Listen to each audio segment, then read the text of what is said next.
We're live on StreamYard now. Wonderful. Apologies for being a few minutes late. I've never had technical issues with StreamYard before. Today, for some reason, it decided to do that. I don't actually know if the viewers can hear you. I'm sharing a Google Meet into StreamYard because I can hear her there, but I can't hear her here. So we'll find out. Okay, hang on a second. I'm gonna get extra special here. I'm gonna record the audio through another program so that if I have to upload the video separately. So anyone who needs someone to, manage their Zoom streams or whatever, this is clearly evidence that I can do my own tech support on the fly. So. And this is me advertising, please don't make me do this.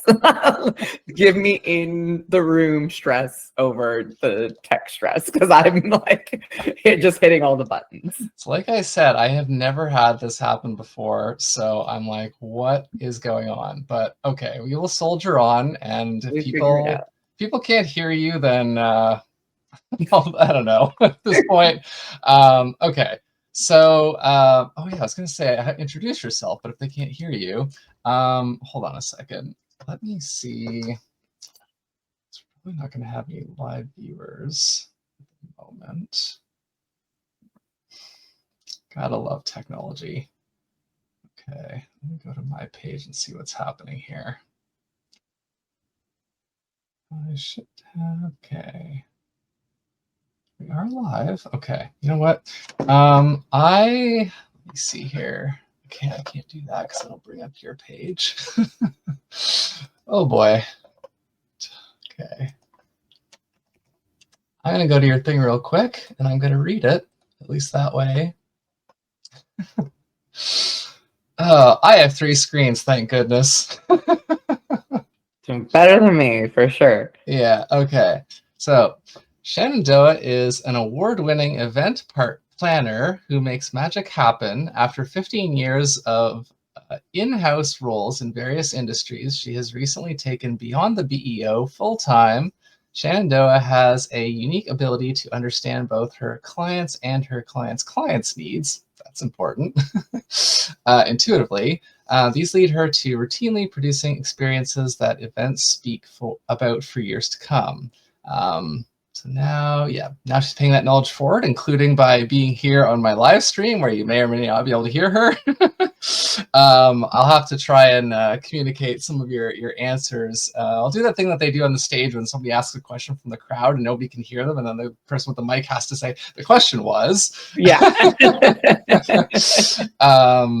Yes, okay, so I sent you a few questions beforehand, and the first one that I sent to you, obviously you were in the I guess in the in-house events industry as long as I was in the in-house accounting industry, as it were. Right. 15 years. So what are some of the biggest changes that you've seen kind of from the beginning of your time in the industry to now, and what is something that has surprised you in that time? Yeah, I mean, as an event planner over the last 15 years, the pandemic was obviously the biggest disruption to our industry. And I think what is most interesting about that, and kind of ties into what surprises me the most, is how much events came back, right? Because when things first shut down and everybody was switching to virtual, switching to Zoom, it was like, well, we'll never need to meet in person again. It'll be so much easier to just do it on Zoom forever. And we can save all this money and do all these things because we won't need to meet in person.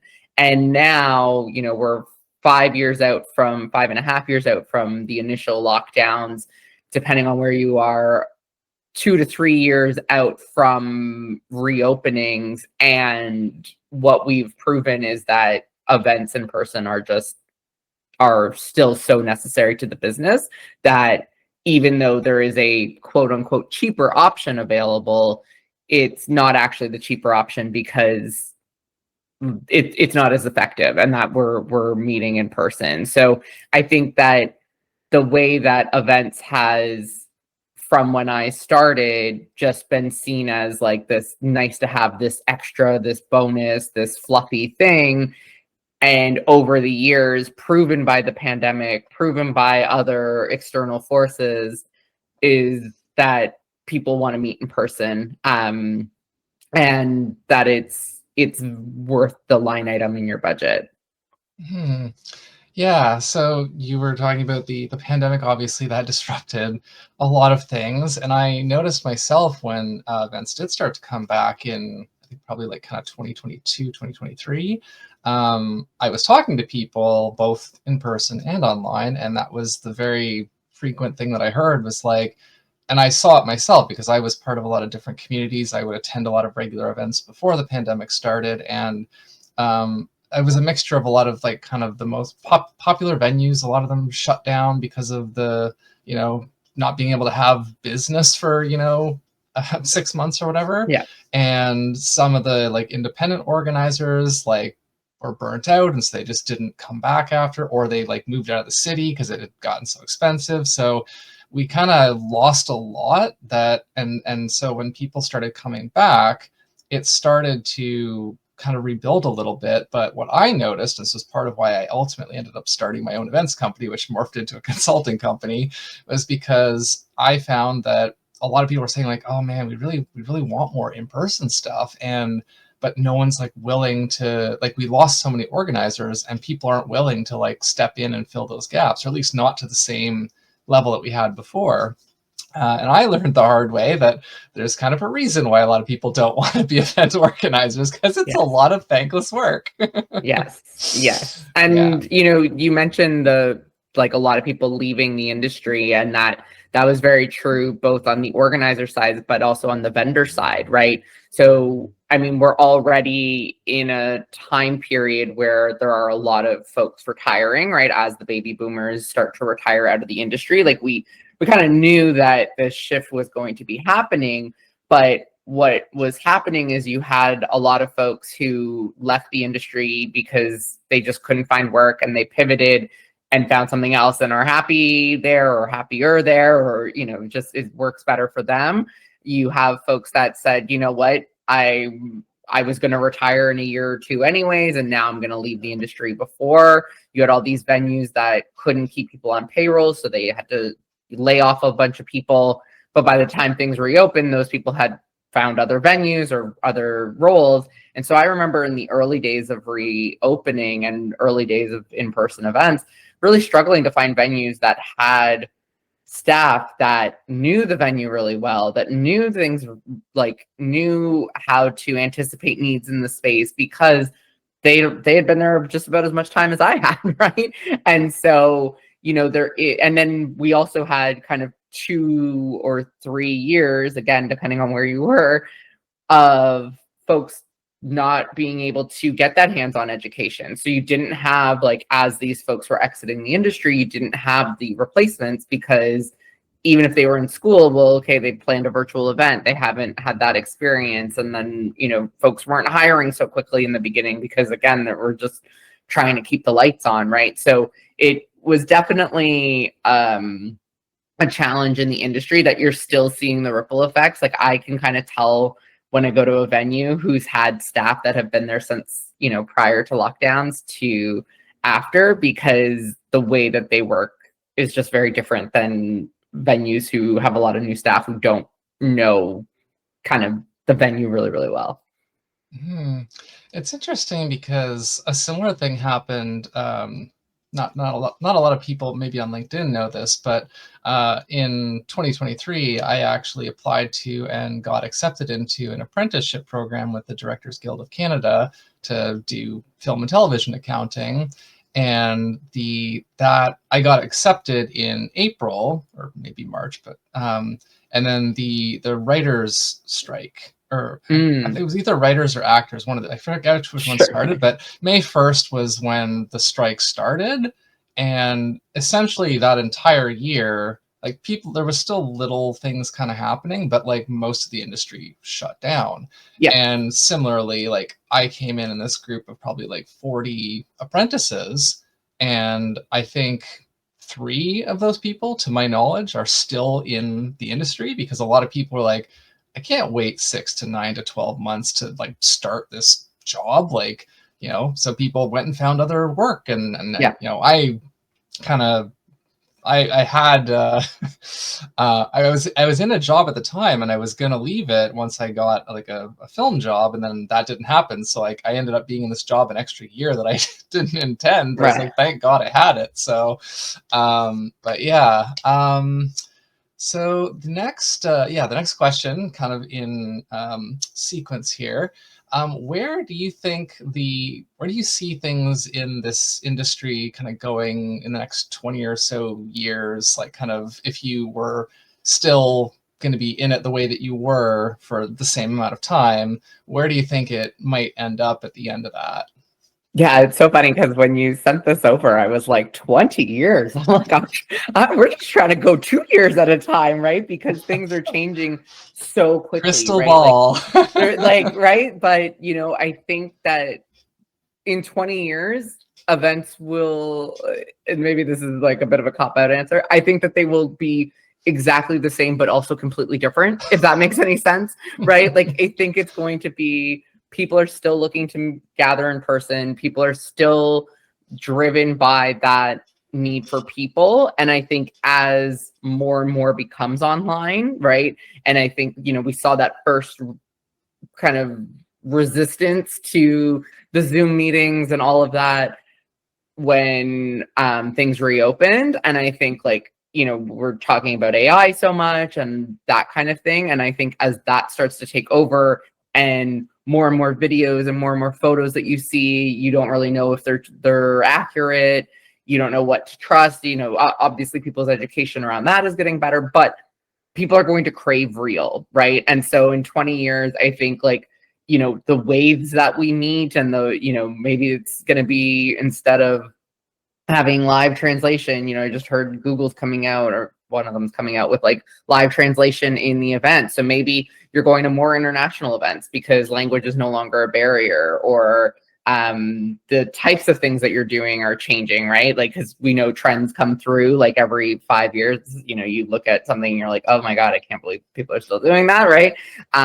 So I think that it people are, and people joke about like, oh, I hate people, oh, like I'm an introvert, and like I had a friend who during lockdown said to me, I tease her for being like the most introverted person I know, and we're very, very good friends, and she said, I like people sometimes, like she's like, I know that I like to also be by myself, but I think that as we as a culture have kind of joked about not needing people, but I think what we're realizing is that we do need people, and that we do need community, and we do need those in-person interactions. And so events will become more and more important to organizations as so much gets defaulted to the computers and the robots. Yeah, I want to actually drop one little bit in here because a friend of mine corrected me a little while ago. Is I know a lot of people joke about like, oh, like I'm antisocial, and a friend of mine corrected me once. Who's like, the term you're actually looking for is unsociable. And it's like, Yeah. And but we often like interchangeable terms, but technically like antisocial and unsociable are two different things. But Yeah. I'm just throwing that out there for anyone who might want to adopt that word into their lexicon now. But you did mention AI, and like I'm curious because I am much newer to this realm than you are. In what ways are you seeing AI affecting the industry, positive or negative? Yeah, I think AI. It's funny because there's someone who hosts a podcast called Event About It, and it's all about venting in the industry. It's a great podcast, and I gotta look that she up. did a post the other day. Yeah, she did a post the other day about like what are you tired of hearing about in the events industry? And I like jokingly, half jokingly wrote AI. I was like, AI, LOL. She's like, you're not the only person to say that, right?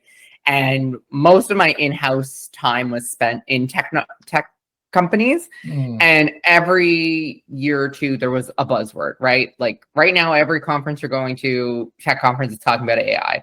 When I started, it was big data. After that, it was the cloud. And then it moved on to something like, there's always these trends. And I think that kind of similar to my last answer about where events are going is that it's going to change it and not change it in so many ways, right? So I think that I've been joking, but I think that I'm right in that I think AI is going to take over jobs that no one was doing anyways. And what I mean by that is, I have a friend who started an AI tech company that calls people ahead of events. And it's an AI client that calls to say, we're so excited to see you next week. Here's some information. Do you have any questions? And the person can ask questions, and the agentic AI knows enough to be able to answer probably 90% of basic questions about the event. It can also record things like, do you have any dietary restrictions that you need us to be aware of? Okay, then that can now get recorded that maybe they didn't put in the form, or has something changed, or you want to add another person, right? And so I look at a tool like that of like, that would have always been a nice to have. Like, most event teams do not have time to have someone calling 100, 200, 300, 1,000, 2,000 attendees prior to the event, but what are they able to get out of it if they can do that, right? And of course, not everyone's going to answer, not everything, like, whatever. But it still also allows them like, oh, what are you excited to see at the event? Okay, they're coming because they're excited about learning about AI. And okay, well, we'll make sure that you're connected with someone at the event that can help you with that, especially for user conferences, right? So I think that's a great example of like, no one was going to probably do that job anyways, and now you can automate it with AI. I think that it will help us with personalization. So creating more personalized communications that are not just like early bird is ending. Like, okay, like how are we segmenting people? How are we making it feel really personal? And I think, like I said, that the advent of AI in everything else is going to drive more people to real in-person experiences, because like, well, if I could just watch this or just have AI summarize it, like, there's the joke of like, oh, a meeting is eventually just going to be a bunch of AI note takers, right? And no actual people, right? But again, I think it's like people are excited about it and they're like, oh, this is so cool. And then in like a year, 2 years, they're going to say, oh, actually, it didn't really save me that much time. Or actually, it ended up, causing more problems than it was worth, right? Like, I think that there's a lot of excited adoption right now, and then it'll kind of level out to like, okay, well, what is it actually good for? And like, it's really good for some things and it's really bad at other things, right? And so I think that's how we're going to see it throughout the industry for the next couple of years. Yeah, it's interesting with that last point that you made about the kind of the early excitement, but then people kind of get, because I'm seeing that on LinkedIn. Like when I started to be more active on LinkedIn, just at the beginning of this year, everybody it was all about like, if you're not learning AI, you're dumb, you're gonna fall behind, like, all these things. And less than a year later, I'm seeing more and more posts about people like, oh, these are the telltale signs of people using AI to write their posts for them, and like, be yourself, be authentic, be a human. And it's like, less than a year, we went from, if you're not doing this, you're dumb, to stop doing this for everything. Yeah. And I think that's it. It's figuring out, I am not a huge user of AI. Like I'll be honest, I've never put anything into ChatGPT. It just seems like more work than it's worth. But, I host a podcast, and on the platform I use to record it, it automatically edits out ums and ahs and filler words. And I use it to pull out show notes and pull quotes and social media posts. So it's not replacing me. Like, that conversation still had to happen between me and another person. And a lot of times I'll say, okay, give me a LinkedIn post for this. And then I'm like, oh, this is too long, but at least it's pulled out like some of the key things. And, especially when I go to edit and batch it, I might not remember all of the little details, right? And, the titles and things like that. So I think people are learning where it's worth it. And like, and as they're, especially with content, like, especially with, whether it's LinkedIn posts or any posts like that, as it's getting better at doing it, people are getting better at detecting it, right? Like, and there's a few people who are on LinkedIn, and I saw someone say like, look, some people might use it because English might not be their first language, and so it's harder for them to write posts. And it's like, okay, fair enough. But also, like, then they need to figure out how to use it in a way that it feels more natural, because I can tell when there's like,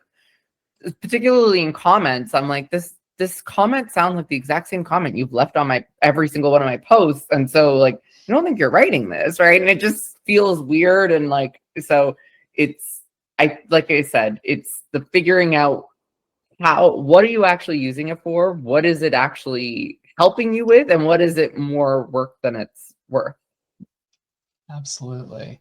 So the sort of second or third part of that question that I didn't actually ask yet, I guess we kind of maybe touched on it a bit, but is there anything in particular that you are like the most, or I guess, yeah, we'll stick to positive. We'll say, what are you the most excited about in the industry in the next kind of like 5-10 years? Yeah, I think it's that I feel like there's been a wake up call to organizations that saw it as an easy line item to cut and are now realizing that their pipeline is down, their customer engagement scores are down when they're taking away these, albeit expensive, events.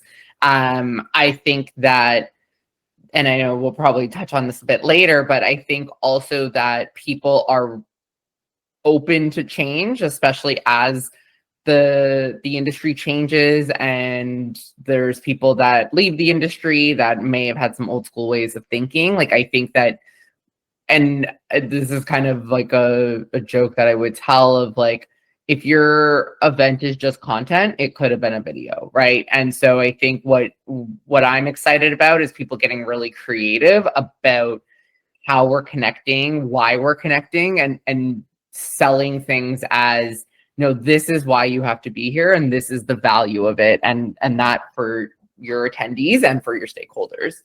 Mm-hmm. Yeah. As we touched on that earlier, that people are craving that in person, and again, that's part of how I ended up doing the hard right turn into this stuff. But as the next question we lead into here, I was on a call recently. I was just like listening, and one of the people on the call said that it's like we need to hit all 5 senses in order to like have our guests really lock in the memory of the event. And I was like, I know that there's science behind that, because I know that like if we do form memories based on like sensory inputs. That's why certain songs will bring back certain memories or a certain taste or things like that. But I am also well, from the people that know me on here, that know the work that I do, obviously I'm looking to try to dial things down a little bit because a lot of stuff is really overwhelming. And I was going to ask you, do you think that the events industry perhaps needs to take a little bit more of the less is more kind of approach to this stuff?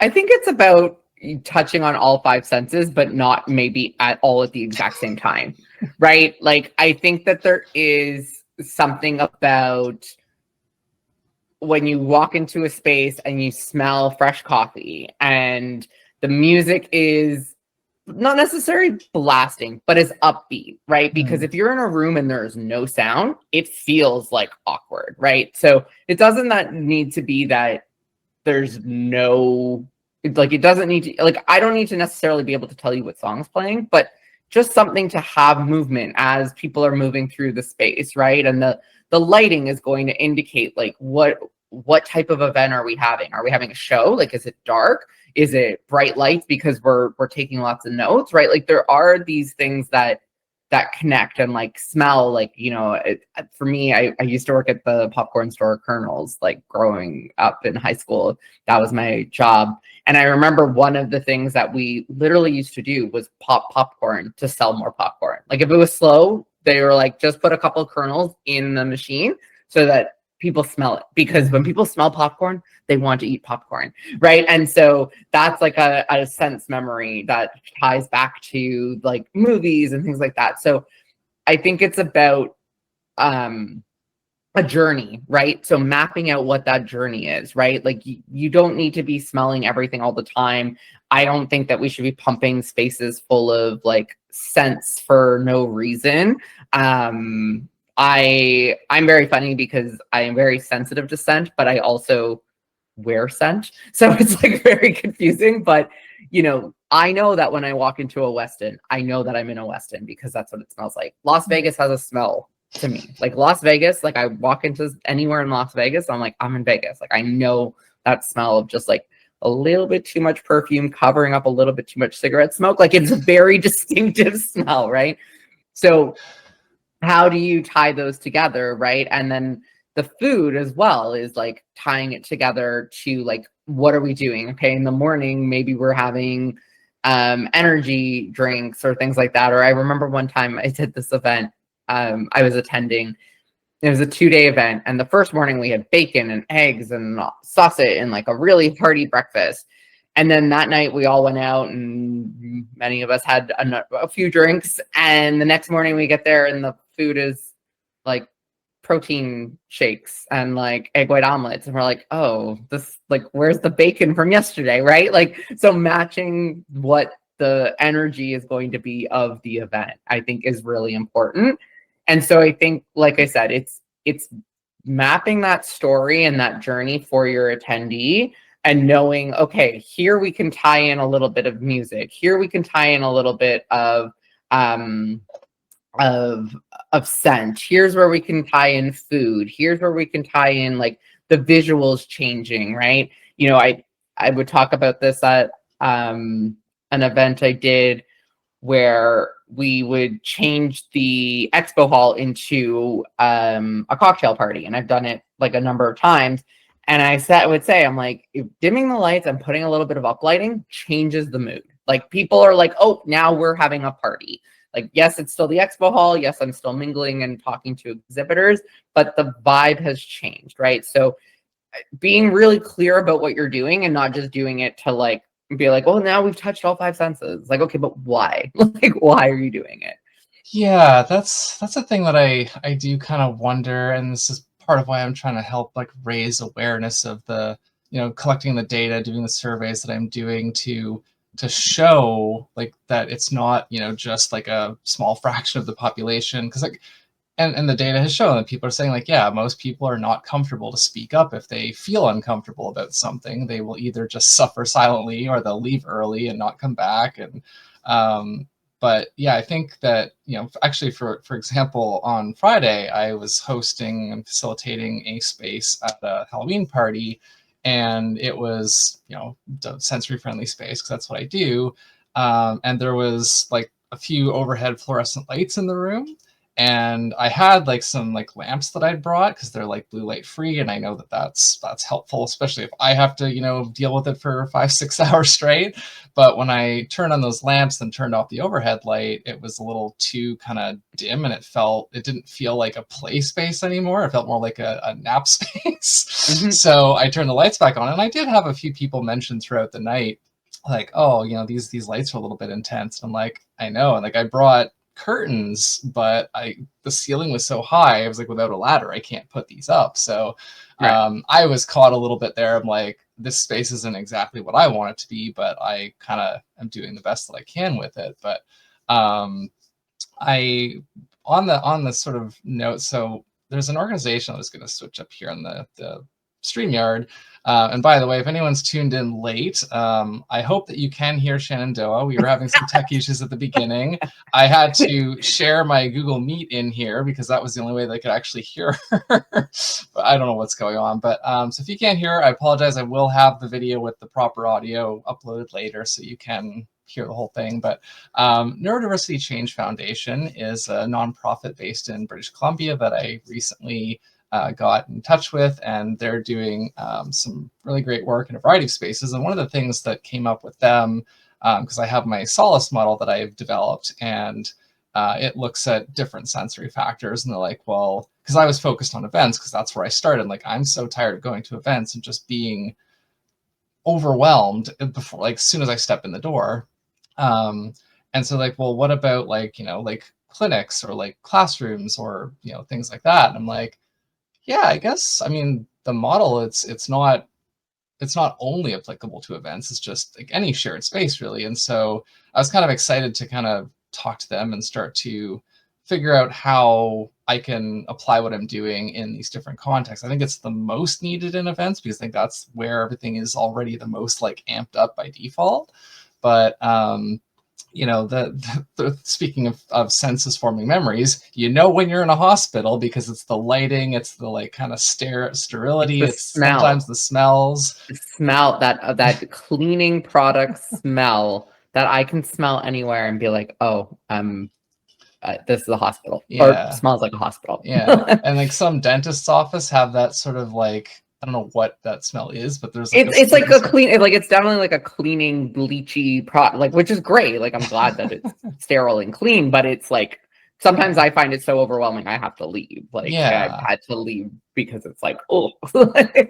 Yeah, so I mean, these are definitely, and there's only so much that you can kind of do because like I know some people's inclination maybe is like, oh, well, if we have like a cleaner smell, we need to count. Actually, you were saying it before that, you know, the smell of popcorn and that you're sensitive to smell, but you like certain smells. And that's another aspect to this because I just wrote a thing recently. And for me, like for one example, I love vanilla ice cream. I can't stand the smell of like vanilla by itself, like vanilla hand soap, vanilla air freshener, vanilla in like a latte. Like it's too much for me, but vanilla ice cream is like fine. And so, and like, you know, another example, not quite the same thing, but like I like bananas, but I don't like anything banana flavored that isn't an actual banana. So we can have these things where we're sensitive, but we have like the things that are like okay for us. And like even texture wise, like there's certain foods that I love because of the texture. And sometimes it's like this other thing, it's like a similar texture, but something about it just doesn't work for me. And so I think one of the other things that they said on that call about the 5 senses was like, oh, fish is so much cheaper. Like we should just make all the protein at every event fish. And I was like, please don't do that. Fish is such an acquired taste. And some people are allergic to it, but yeah, let's so yeah, the Neurodiversity Change Foundation. I had up on the screen this whole time and I forgot. I am also going to quickly plug, so in a few weeks I am doing a webinar through the tickets are on Eventbrite. It's going to be through probably Zoom, where I'm going to be kind of, the way that I'm going to try to approach it is to kind of teach the average person a little bit more about like kind of the science of sensory stuff on a basic level, because people have been asking me like, well, you know, what's the easy way to fix these things? And like the other day I just said to somebody like, just think about like turning everything down about 10%. Like you don't have to turn it off, but just turn it down 10%. That helps. So but I'm going to talk a little bit about some of the things that I think people just aren't really aware of, and that it would be beneficial because then they can also self-advocate better if they understand. Like, you know, you walk into a certain kind of space and if you understand why that space is terrible for acoustics, you can either ask them to make certain changes, or you can be like, okay, like for me, I try to stay away from those like old industrial buildings that have been repurposed into like, you know, networking spaces, because like that's the worst possible space for that. But so yeah, I'm doing this webinar at the end of the month, and I posted about that. I'll post a link with the video as well. But anyways, let me get back to my, there we go. So we have a little bit of time left here. I thought of this question kind of as I was getting ready with you, or just before we hopped on. I'm kind of proud of it. So some people of a certain vintage will remember that, you know, back in the 2000s, we had some tacky movies, and one of them was a movie called What Women Want. And I thought, oh, it'd be kind of fun to ask this event veteran, what do event organizers want? If we had to reboot this movie now and make it about events, what would the like plot line be for it? Yeah, the plot line is an event with a clear purpose and a defined budget. That is what event planners want, because there's nothing more frustrating than starting down the path and from the very beginning, right? Like deciding and committing. And I used to have a VP who used to say, like, we discuss not for consensus, we discuss and make a decision and we move on. Like, because so many times people just like, oh, well, we didn't all agree. You're never going to reach consensus on every single issue, right? Like, so having a really clear purpose at the beginning a budget that aligns to those goals in a way that is like, yes, a little bit flexible, but also is realistic. It doesn't overly restrict it, doesn't have you counting the pennies, right? And, being able to actually work within those. And then I think like that trickles down to the rest of having a great event and experience, right? Because if those are really clearly defined, it allows you to make decisions really easily of, should we do this? Well, what is the goal? And does it support that goal? Yes or no? And then it's a quick decision to move on. That's good to know. I was actually at a disability centric conference a few weeks ago, and one of the I don't remember what the original question was that came up, but one of the people there was, I think, a little bit more familiar with the industry, and they were saying, like, build the accessibility cost in from, as you were just saying, like right from the start. Like don't kind of add it in later. Like just accept and plan for, we're doing this, it costs this much, just it's a hard line item that's not going away, and that makes things easier in that sense. And that was interesting for me to hear, because I think in my experience, it seems like a lot of places, if they decide to, they already have like a regular recurring event, whether it's like monthly or annually or whatever, and just slowly starting to incorporate things like, ASL interpreters or these quiet rooms for people to kind of get a break. But I think that I know that the work that I'm doing is kind of coming in. So some organizations will probably be kind of starting from the beginning with them, and other ones be like, hey, how do we adapt what you're already doing? And I don't want to, break your bank or anything, but there's some ways that we can make this better. So it's good to hear you kind of echoing that same thing. It's funny to me that you boil it down as simply as like, clear purpose and a defined budget. I feel like there's some parallels in accounting as well. Yeah, it's right. And everyone, probably would think that an event planner is going to say, oh, like an unlimited budget. Oh, like I want to have like the best AV, like whatever it is, but it's really going back to that goal, right? And, you touched on like accessibility accommodations, right? Okay, well, those support the goal, because whatever your goal is, it's to like, in that goal is to give your attendees and your, like any attendee, and the experience that allows them to get what you want them to get out of that event. And so those accommodations would support that, right? Mm. Yeah. So what would be the hilarious plot twist in our reimagined movie? That we actually had an unlimited budget all along, and then at the last minute we're just bringing in elephants, like and a fire eater. I've always wanted a fire eater, but the fire marshal keeps shutting me down. But I feel like with enough money, I could find a venue that will accommodate my fire eater.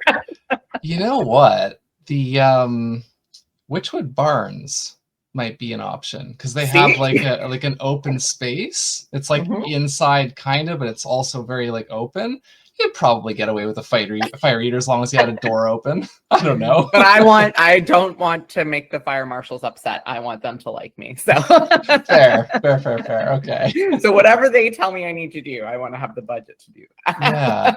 And so the other interesting thing, kind of from my vantage point, like when I started to get into this work, because like I know that in terms of not only building venues, building spaces, but also kind of doing events, is that usually there would be, for lack of a better term, specialists for, you have the lighting person, you have the sound person, you have the like accessibility person.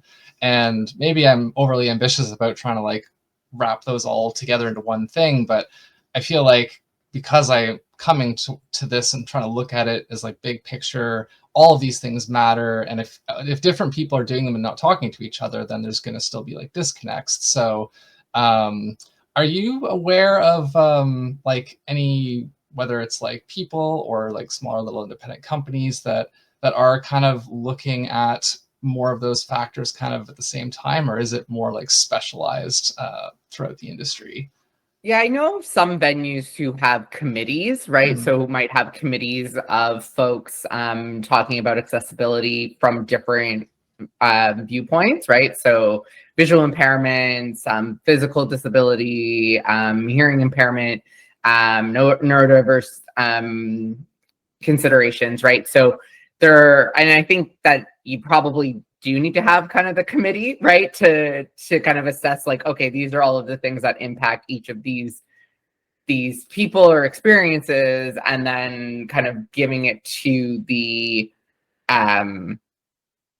venues and the organizers just to consider it. And I think like there are folks, you know, I have a friend, Anthony Liu, who's a accessibility consultant, right? He is a daily wheelchair user, but has studied on how other accommodations should be implemented in spaces. I've had him on my podcast, right? So I think there are folks that are focused on kind of all accessibility. I think it depends on who's driving it, right? Like, is it the venue that's driving it? Then they might have a committee, or they might work with an accessibility consultant. You know, I know that Rick Hansen has a certification for accessibility consulting.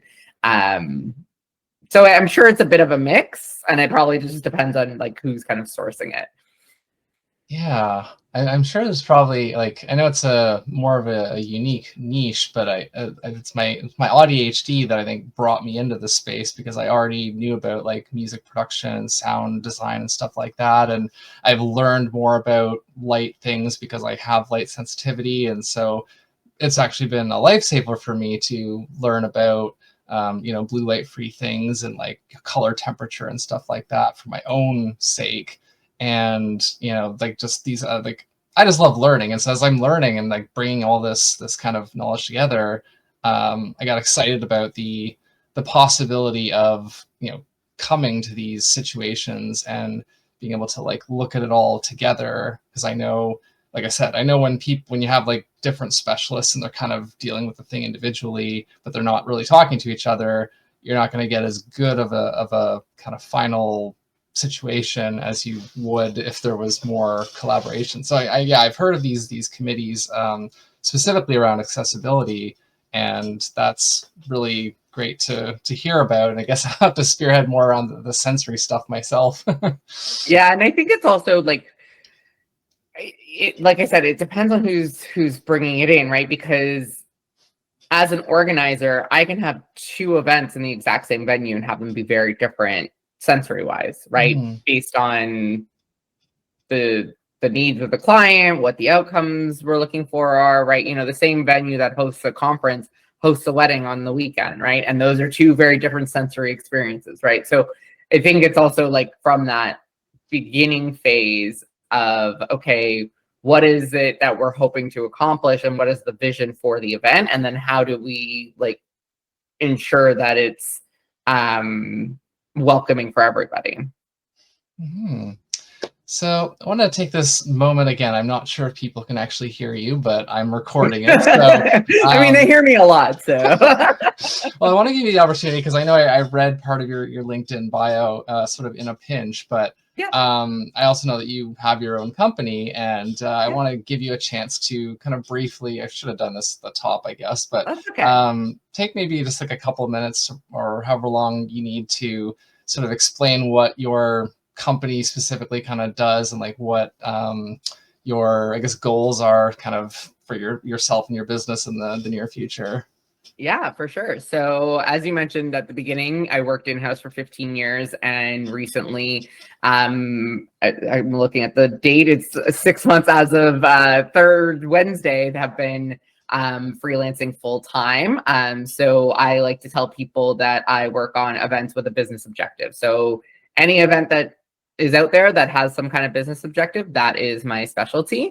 And then I also help event planners who are looking for their next opportunity. I love to get into someone's LinkedIn and resume and tear it apart in the most lovely way possible.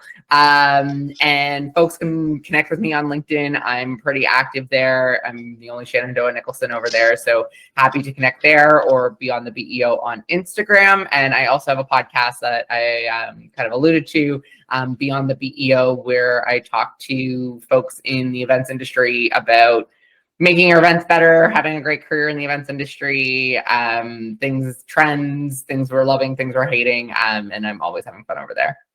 I'm definitely going to have to I think it probably got on my radar at some point, but with so many things going on, I forgot. So like I'm gonna have to add that one as well as the For event about sure. it one.